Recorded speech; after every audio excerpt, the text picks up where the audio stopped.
Maganda raw sa biringan. Mahigpit niyang hawak ang rosaryo habang binibigkas ng paulit-ulit ng mga dasal hanggang sa muli kong naaninag ang mga ilaw sa hindi kalayuan. The Lost City, Biringan. Iyan ang address na nakasulat sa liham na ipinadala sa atin kamakailan lamang. Ang Biringan City na matatagpuan daw sa Samar ay isang lugar na hindi kailanman pa nakikita sa mapa ng Pilipinas. Maganda raw ang lugar na ito. Maraming mga ilaw at matataas sa mga establishmento. Pero tanging mga engkanto raw ang nakatira dito. Sinasabi rin na ang lugar na ito nagpapakita lang sa mga piling tao. At sino man na makakapasok ay hindi na makalalabas pa. Ang kwento natin ngayon ay ipinadala ng isang 30 anyos na lalaki mula sa Samar. Itago na lamang natin sa pangalang Romeo. Isang binatang may mataas na pangarap na nakipagsapalaran sa Maynila, ngunit kinailangang bumalik sa probinsya. Sa bawat sulok ng kasaysayan, may mga pangyayaring hindi na isulat sa mga aklat, mga kwentong nanatili sa dilim, mga pangambang hindi mapawi, at mga panaghoy na hindi kailanman pinakinggan. Sa bawat pag-ikot ng panahon, may mga aninong patuloy na sumusunod, mga paalala na hindi lahat ng nakaraan ay handa nang magpahinga.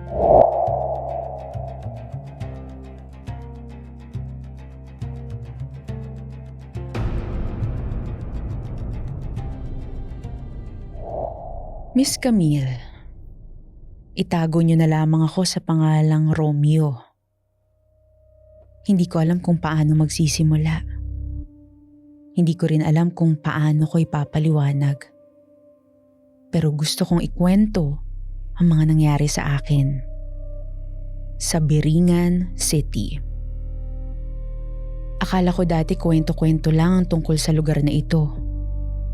Akala ko gawa-gawa lang ito ng mga matatanda para takutin kaming mga bata.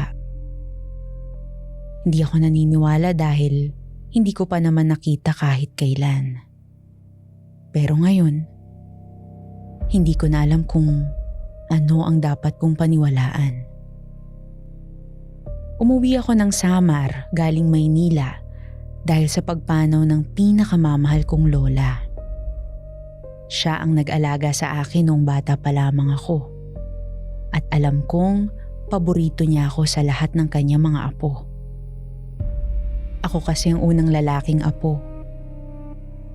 Madalas din niyang sinasabi noong nabubuhay pa siya na kamukha ko raw si Lolo.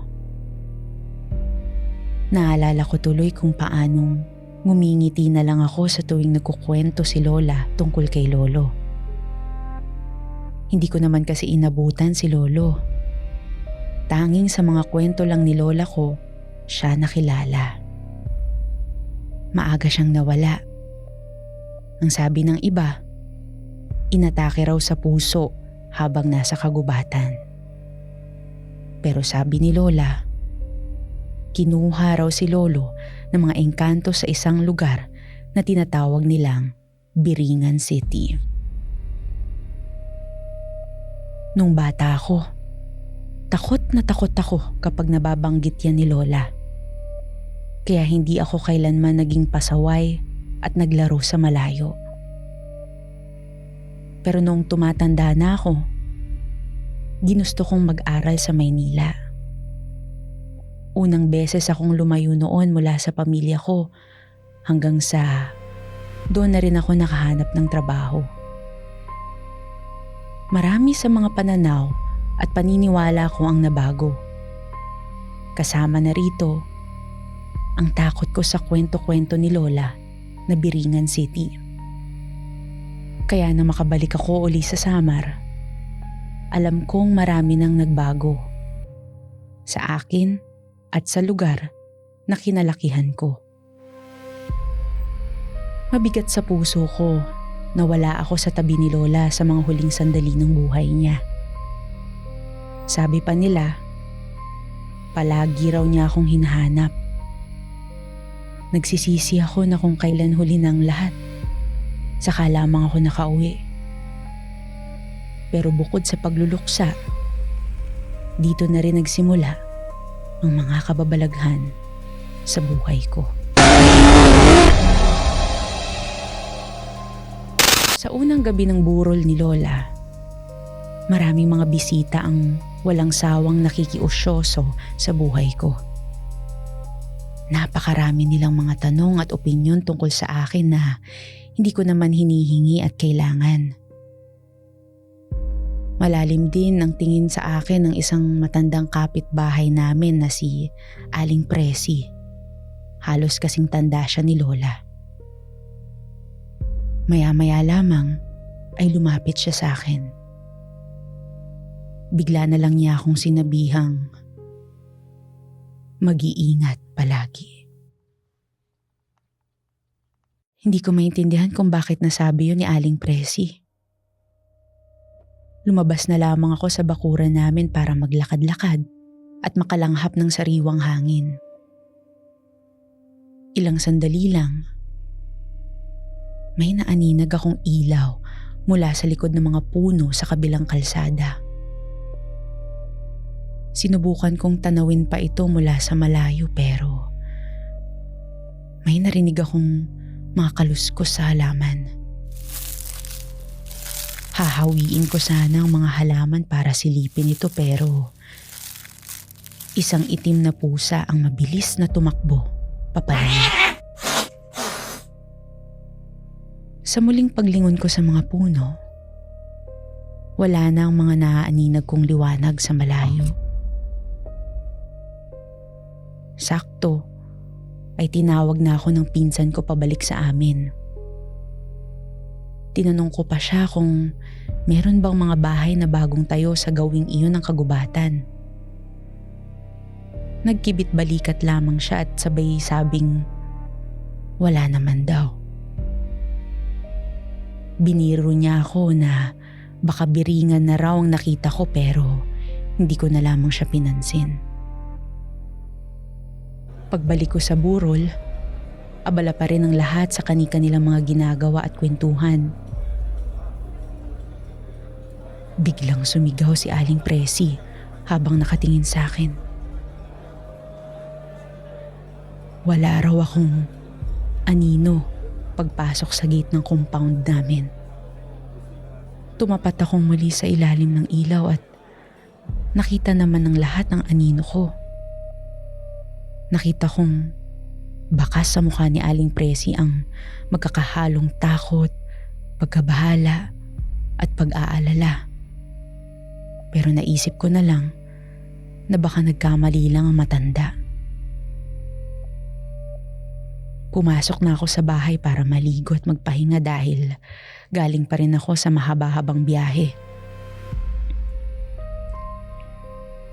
Habang naliligo, pakiramdam ko may nakasilip mula sa mga butas ng bintana ng banyo namin.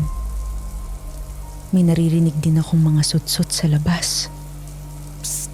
Naisip ko na baka pinagtitripan lang ako ng mga pinsan ko. Pero tanging mga puno na kasi ang makikita sa likuran ng banyong ito. Unti-unti nang nag-iibang nararamdaman ko. Nagsisimula na akong kabahan at matakot. Tila naging kulay dugo ang tubig mula sa shower. Mabilis kong sinarang gripo sa takot at sa muling pagbukas ko nito, malinaw naman ang kulay ng tubig.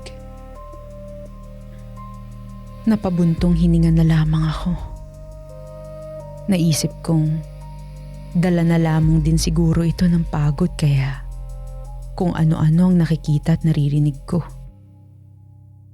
Kinabukasan, ikinuwento sa akin ni tita ang mga huling sandali ni Lola. Hindi na raw sila nakikilala ni Lola at paulit-ulit na lamang mga sinasabi niya bago pumanaw. Ilang araw bago raw mawala si Lola, palagi siyang nagrereklamo na maliwanag ang paligid kahit hindi naman. Tinatawag din daw niya si Lolo habang nakatingin sa pinto. At bago tuluyang mamaalam, nabanggit pa raw ni Lola ang pangalan ko. Ayaw niya raw akong umuwi rito sa Samar at wag daw akong aabalahin dahil nagtatrabaho ako sa Maynila. Nalungkot ako nang marinig ang mga sinabi ni Lola. Akala niya siguro wala na akong oras para sa kanya. Pero ang sabi naman nila tita, bakas daw ang pag-aalala sa boses ni Lola. Mariin daw niyang sinasabi na wag akong pauuwiin dito sa probinsya. Naisip nila tita na baka raw dahil naniniwala si Lola na kukuhain din ako ng mga engkanto sa Biringan kagaya ng pagkuha nito kay Lolo. Ang sabi pa nila tita, tanging sa mga piling tao at mga malapit na raw mamatay nagpapakita ang syudad na ito. Maganda raw sa Biringan. Maraming mga ilaw at nagtataasan na building.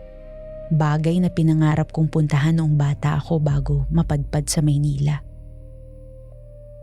Sobrang modernisado raw kasi ang lugar na ito. Pero mga engkantong nakatira. Unti-unti na akong nakukumbinsi sa mga kwento nila. Unti-unti na ring bumabalik ang takot ko nung bata ako. Maghapon lang kami nagkukwentuhan ng mga pinsan ko. Inabot na rin kami ng gabi sa dami ng napag-usapan namin. Bago magdilim, napagkasunduan naming magpipinsan na bumili ng mga dagdag na supplies para sa burol. Nagmotor kami papunta sa bayan. Angkas nila ang mga asawa nila at kapatid, habang ako naman mag-isa sa motor na minamaneho ko. Sa biyahe pa uwi, nawala silang lahat sa paningin ko. At biglang naglokong motor na minamaneho ko. Bumagal ito hanggang sa huminto. Sinubukan kong i-start ang makina ng paulit-ulit. Pero hindi ito gumagana. Sinubukan ko ring tumawag sa mga pinsan ko pero sobrang hina ng signal sa kinatatayuan ko. Nang magdugtong ang linya ng tawag, saglit ko lamang narinig ang boses ng pinsan ko dahil sa halo-halong linya na pumapasok sa aking telepono. Maya-maya lamang, paulit-ulit nang binabanggit ng hindi pamilyar na boses ang pangalan ko sa telepono. Kaya't nabitawan ko ito sa takot. Nakita ko ang itim na pusa na walang tigil sa pag-iingay. Malakas din ang tunog ng mga kuliglig at kasabay nito ay mga bulong na hindi ko maunawaan. Hanggang sa muli kong naaninag ang mga ilaw sa hindi kalayuan. At ang kaunting liwanag na naaaninag ko, biglang dumami na halos masakop ng buong kagubatan. Nakita ko si Lola sa ilalim ng puno habang inaaya ako papalapit. Mangiyak-ngiyak akong tumakbo papunta sa kanya. Matataas at matalahib ang mga damo na humahampas sa balat ko. Nadapa na ako ng ilang beses pero patuloy lang ako sa pagtakbo papunta kay Lola. Hanggang sa bigla na lamang nawala si Lola sa paningin ko. Sinubukan kong hanapin siya pero napansin kong kanina pa ako pabalik-balik lang sa kinatatayuan ko. Hanggang sa ang malakas na tunog ng kuliglig ay nahaluan ng mga tunog ng pagtangis. Halo-halong tunog ng mga umiiyak at nagtatawanan. Hindi ko alam kung may kalahating oras na akong naglilibot pero pabalik-balik lang ako sa ilalim ng puno na ito. Sinubukan kong baliktarin ang damit ko kagaya ng sinasabi ng marami. Maya-maya lamang, narinig ko ang boses ng pinsan ko mula sa malayo. Natagpuan nila akong hapong-hapo, pawis na pawis, at maraming sugat sa katawan. Inuwi nila ako kagad sa bahay. Napadaan kami sa ataul ni Lola kaya't hindi ko naiwasang sumilip. Pero sa halip na si Lola ang makita ko, sarili kong katawan ang nakita ko sa loob ng kabaong. Napaatras ako sa gulat at nang tumingin ako sa paligid ko, mga mukha ng engkantong nakapaligid sa akin. Sinubukan kong tumakbo papalayo pero ilang sandali lang ay nakita ko na uli mga pinsan kong umaakay sa akin. Habang hinahabol ko pang hininga, lumapit sa akin si Aling Presi na takot. Mahigpit niyang hawak ang rosaryo habang binibigkas ng paulit-ulit ang mga dasal at tinatawag ang iba't ibang santo. Nanlalaki ang mga mata niya habang nakatingin sa sahig sa gilid ko. Wala akong anino. Hanggang ngayon po, Miss Camille, may mga pagkakataon pa rin na bigla-bigla na lamang akong nakakaramdam ng kakaiba. Madalas, pakiramdam ko, may nakatingin sa akin at nagmamasid. Binabantayan ang lahat ng kilos ko. Hindi ko rin alam kung dala na lamang ba ng takot ko ang mga minsanang nakikita kong pagpapalit-anyo ng mga tao sa paligid ko. May mga pagkakataon din na bigla na lamang akong natutulala. Pakiramdam ko, nawawala ako sa sarili ko.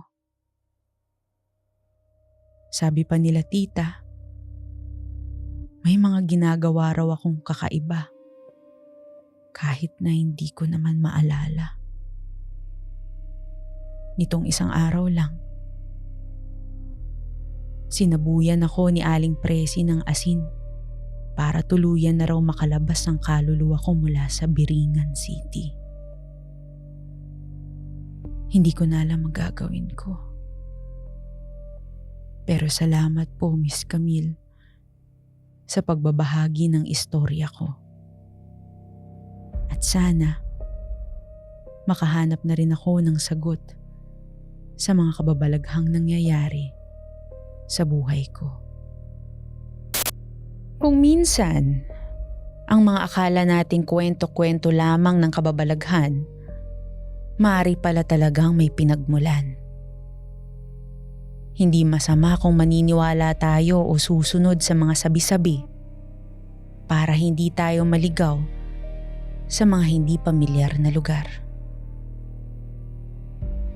Sa pagwawakas ng ating kwento, malinaw na ang kwento ng nakaraan ay hindi kailanman tuluyang malilimutan.